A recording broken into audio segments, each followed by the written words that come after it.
Your sex life has decreased 60 to 70%, and I want you to tell me why you believe that has a... So when we first got married, we were very active, numerous times a day. And of course, when you have kids, it kind of dwindles down a little bit. Sure. But I realized that the more and more he's been smoking, because when we first got married, he didn't smoke nearly as much.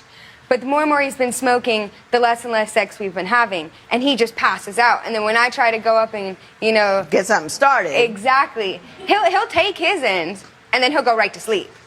And then I'm stuck there, and he wakes up and he goes, "Oh, that was so good last night." Now,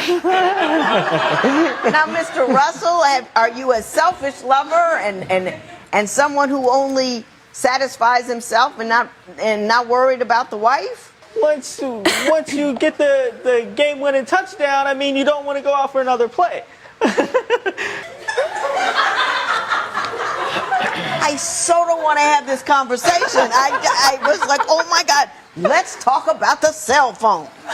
My understanding is, Mr. Russell, that you believe that your wife spends far too much time on social media. Oh, absolutely. She always has these new guys sending her requests, and they're always commenting on her photos. Oh, you look good in that, you know, sexy, you know, stuff like that. And I mean, I'm okay with it. I realized a long time ago that dudes are going to try to get with my girl. You know, if they're not, then she's probably not that good looking and I shouldn't be with her. You know, when you're with a good looking girl, it's going to happen, you know, so I started to accept it. But where I start to draw the line, Judge, is whenever she's going out to bars till 10, 11 o'clock at night, coming home with dudes' numbers in her pockets, then all of a sudden her cell phone is blowing up with text messages, phone calls, all this stuff.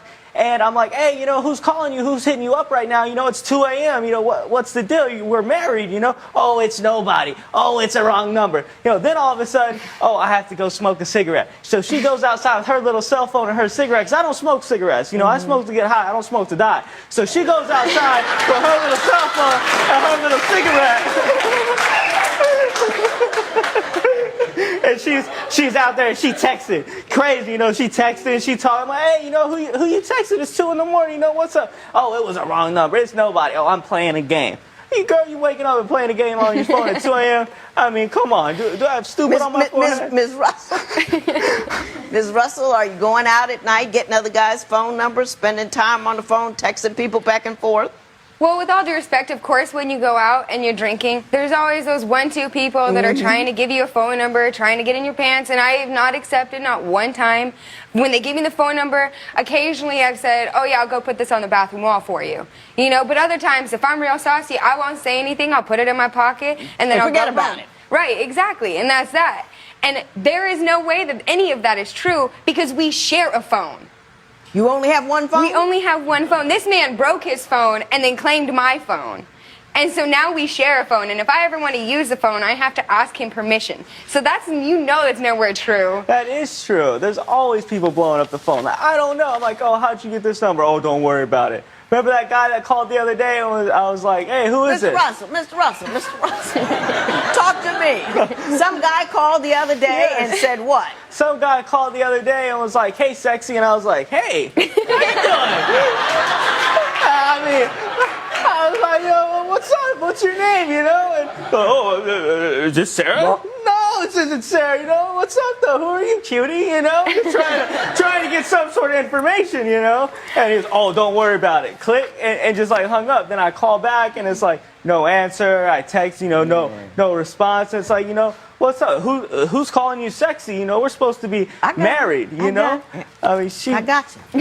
Russell, you say your husband disrespects your household by bringing home random people that you don't know and you don't know if they're cool. Why don't you tell me your concerns in that regard?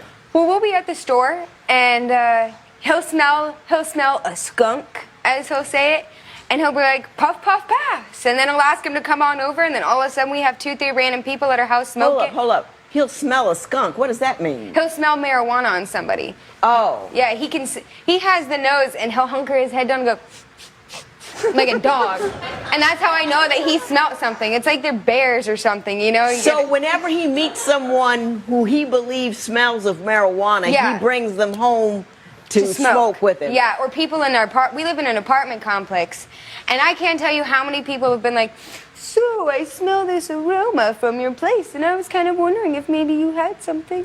Do you invite a lot of people to partake with you? Oh yeah, Sharon's Karen. I told you. And I'm about this sure you smooth check for circle. their medical card before you give them a joint, though, Oh, right? Everyone. It's all- Absolutely. Aren't you a little concerned by and seriously though, bringing random folks over when you got a 2-year-old and a 2-month-old? Yeah. Because random people are random people, and you don't know what kind of random habits they have. You're right. And you're high. I'm just looking for better connects. But I'm serious, though. Seriously, though. Don't bring Seriously. random folk home. You want to be random, go random over somebody else's house. But don't random around your kids like that, because you just, one moment you're looking and you never know. You never know. My mother used to say, my father used to bring, they were hard drinking dudes back in the day. And she said, I always knew where all the men were, and I always know where you were. And if one man passed that line, that invisible line in the house, she was right behind him, because you can't trust nobody. That's the truth. You know what I mean? You can't trust anybody around your kids. Yep. So you be cool. It's like the mama bear. Yeah. It No, automatically you got to comes be in. all over that. You know? Yep. You know, little Uncle Fred isn't cool all the time. You know what I'm saying? We had the other day, there was this lady that had came by. He had gone to the vending machine to get himself a drink, and some lady had came by knocking on the door. I didn't know who it was. I just got off work. I put my pants on. I open up the door, and her head pops around the corner real quick right into my face, and I was like, hi? And she had stated, I smell what you have. I want what you have. I have what you have, but I need what you have. And I was like, I don't know what you're talking about. I don't have anything you need. You know, and immediately the mama bear in me kind of comes out, and my fist kind of clenches up, because I'm not sure what she's trying to do, what she needs, what I have, you know. And I don't smell it that often anymore, just because I'm so desensitized by it, you know. Right. And apparently she had smelled that, and that's what she wanted. And she had came by, random lady, he never met her before, and was looking for what we had. He's constantly bringing around random people, intentionally or unintentionally, that want what we have, you know, and that's not something And that don't I have. worry you at all? Yeah, sometimes, but not too often. I mean, potheads typically aren't violent, dangerous people.